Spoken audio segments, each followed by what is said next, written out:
In the dark hills of Korea, a forgotten outpost faced the impossible.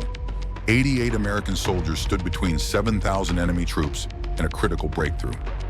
This is the story of Outpost Harry. The year was 1953.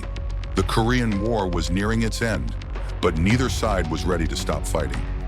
Outpost Harry sat near the 38th parallel, a rocky hill worth dying for. Whoever held Harry controlled a gateway into South Korea. The Chinese had one goal: to take the outpost no matter the cost. And the Americans? Their orders were clear: hold it or die trying. They were outnumbered, outgunned, surrounded. But they had something more powerful than numbers. They had each other. June 10th, 1953. The sky over Outpost Harry was silent. For now. The men could feel it. Something was coming. Out there, beyond the hills, thousands were waiting. Artillery shells began to fall. The night lit up in fire. This was no warning. It was the opening act of hell. From the shadows, the enemy began to move. Wave after wave, crawling toward the outpost. The Americans held their breath and their ground. They knew the odds, but retreat was not an option. Outpost Harry wasn't just a hill, it was a symbol, a stand, a last line in the dirt. And that night, it would be drowned in blood and fire. The first wave hit just after midnight. Chinese troops swarmed the hillside, shouting war cries, blowing whistles and banging drums to shake the ground. Machine guns roared from the trenches. Flares lit up the night sky, turning the battlefield into a twisted nightmare. The Americans fired blindly into the dark, each shot a prayer. But for every man they dropped, more kept coming. Grenades rained down, trenches filled with smoke. Men shouted over the thunder of explosions, trying to hold the line one foxhole at a time. Communications were breaking down, casualties mounting, ammunition running low. But no one ran. They fought on, hands blistered, eyes burning, hearts pounding. Inch by inch, the enemy crept closer. And then, they broke through. The trenches were no longer lines, they were craters, blood mixed with mud. Bodies lay still in the dirt while others crawled through, a smoke coughing, screaming, bleeding, but still fighting. Some had lost their helmets, some had lost their friends, yet not a single man lost his will to hold that hill. They fought with rifles until they were too hot to hold. When ammo ran dry, they turned to grenades. When grenades ran out, they used knives, bayonets, even their bare hands. There were no backup units, no helicopters, no medics coming to save them. Just 88 men, surrounded on every side, staring into the jaws of death and refusing to blink. Smoke covered everything. Screams echoed through the night. And just when it seemed the line would finally break, the defenders rose again.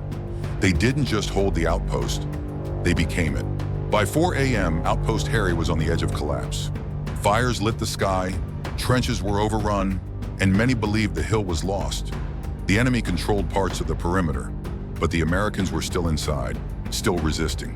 What followed was chaos. Soldiers trapped behind enemy lines, engaging in brutal, hand-to-hand combat alone in the dark. One man held a machine gun position for 90 minutes without stopping, surrounded, wounded, and still firing. Another crawled through mud to rescue two bleeding friends under sniper fire. None of them expected to survive, but that wasn't the mission. The mission was to hold Harry. There were no speeches, no glory, just grit, just guts. In the worst hours of the night, surrounded and nearly destroyed, the men of Outpost Harry did not retreat. They stood their ground. And that is when the tide began to turn. Just past 5 a.m., a sound rose through the smoke. Radio static crackled. And then, answers. Reinforcements were coming. Not many, just enough. A small group of soldiers from the 15th Infantry Regiment broke through the dark, fighting uphill to reach the survivors. They knew what they were walking into, and they came anyway. With fresh rifles and grit in their eyes, they joined the fight. The battered defenders, covered in blood and soot, looked up and saw fellow Americans running toward them. That moment, that feeling, turned the tide. Together they pushed back, inch by inch, bullet by bullet, grenade after grenade. The Chinese soldiers, once overwhelming, began to falter. The outpost wasn't just defended anymore. It was being reclaimed. For the first time in hours, there was hope. Not peace, not yet, but hope. And for those 88 men, it was enough to keep going.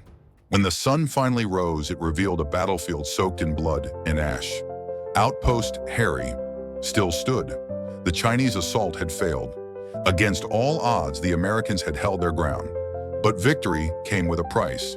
Of the 88 men who began the night, only 15 were able to walk off that hill uninjured. 45 were wounded. 28 never came back. The enemy left behind over 4,200 dead. The hill was carpeted in silence and sacrifice. The men didn't ask for medals. They didn't ask for praise. Most never even spoke of it again. But what they did became legend. A stand so fierce, so defiant, that it shook the enemy's morale and inspired every soldier who heard the story. Outpost Harry was not just defended, it was immortalized. Because sometimes, courage isn't about winning, it's about refusing to fall.